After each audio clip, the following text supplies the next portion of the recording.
Today we're going to do practice problem number 1 for homework number 6.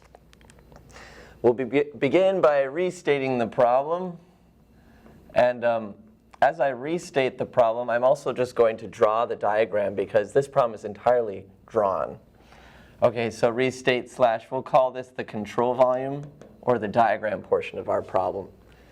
Okay, so we have a flat plate, something like that.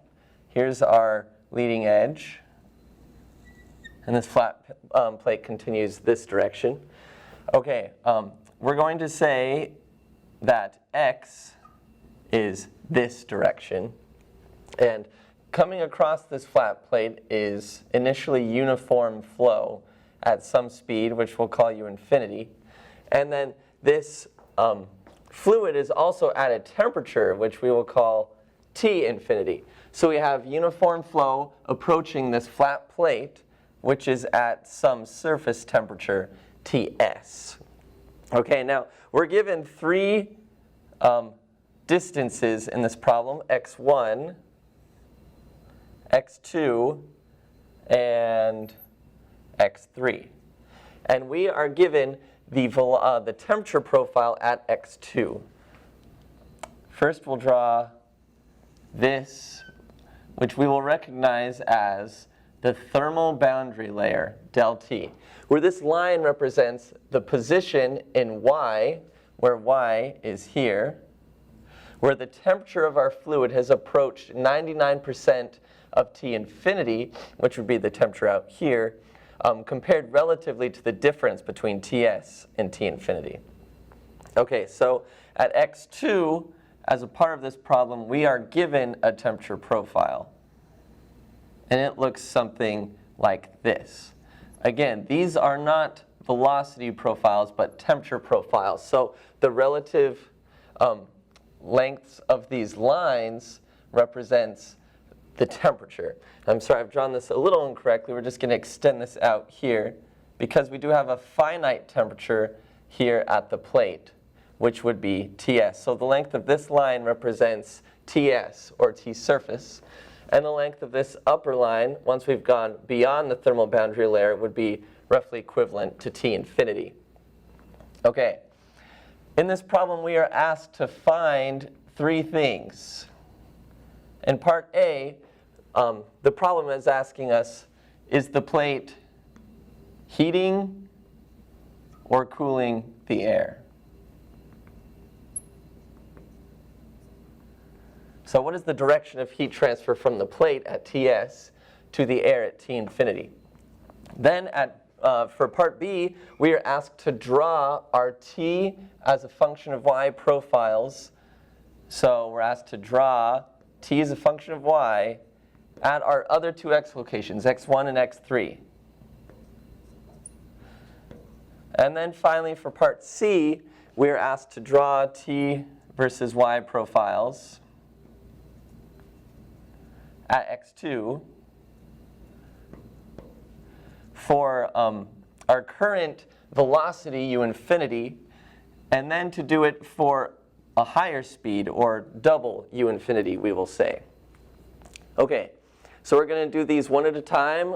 Here's our analysis portion of our problem. We're going to start with A.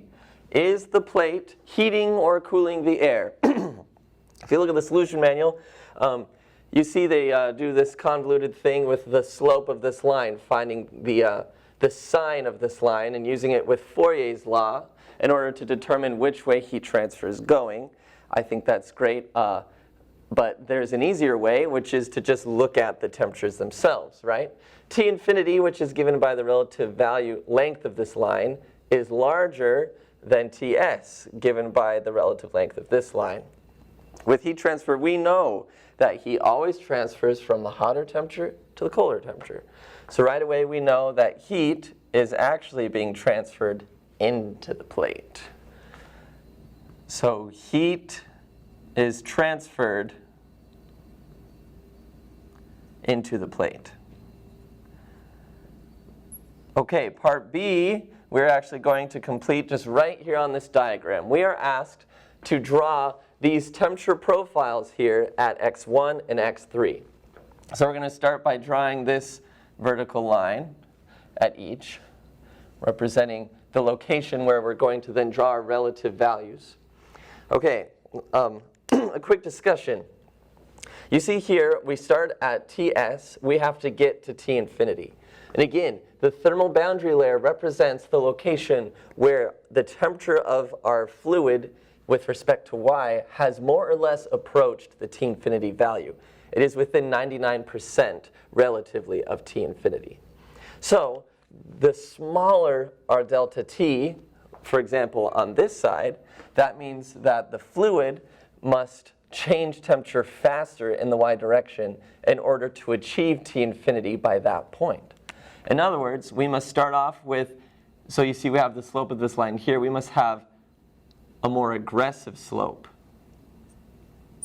In other words, the temperature of our fluid will change more rapidly in Y at x1 versus x2. This is because the temperature has less distance to get to T infinity. We could represent that by drawing the slope. This dotted line represents the slope of our line at this location, there and there, and show that they are indeed, this is steeper than this. Finally, by the same logic, where our thermal boundary layer has now grown, we now have an even less steep temperature gradient at the surface, where the slope of this line now is not as steep as the slope of this line. I didn't draw it that well, but you understand what I mean. We're also asked, well, what happens to the heat transfer, the local convective heat transfer coefficient? Well, we'll remember that is equal to the thermal conductivity of the fluid times the change in temperature of the fluid with respect to Y divided by Ts minus T infinity. Well, the only thing changing between these three locations is our derivative, dt dy, which must happen at the wall. And so since the more aggressive profile, the larger slope is at x1, we know that the heat transfer coefficient will start high and will steadily drop as we move along the plate. And this coincides with what we learned in class and what is in the book. So that was part B. Finally, part C, we're asked to draw our Ty profiles, which we're going to do down here. This is at x of 2 both times. Okay. Now, I'm going to draw two different boundary layers. This is our thermal boundary layer that I've drawn here for a speed of u infinity.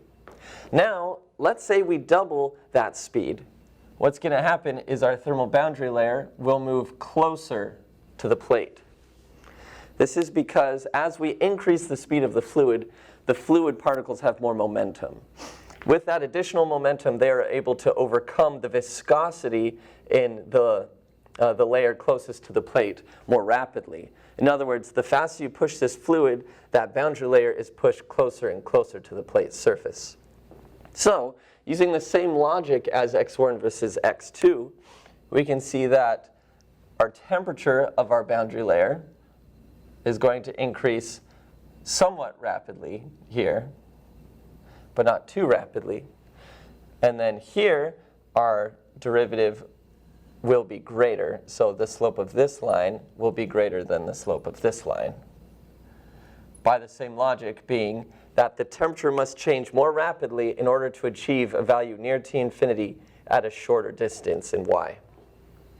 I might add real quick, I again forgot to draw these correctly. These should have still a finite value at the bottom, as the temperature at the bottom is not 0, but is Ts, something less than T infinity, but nonetheless still finite.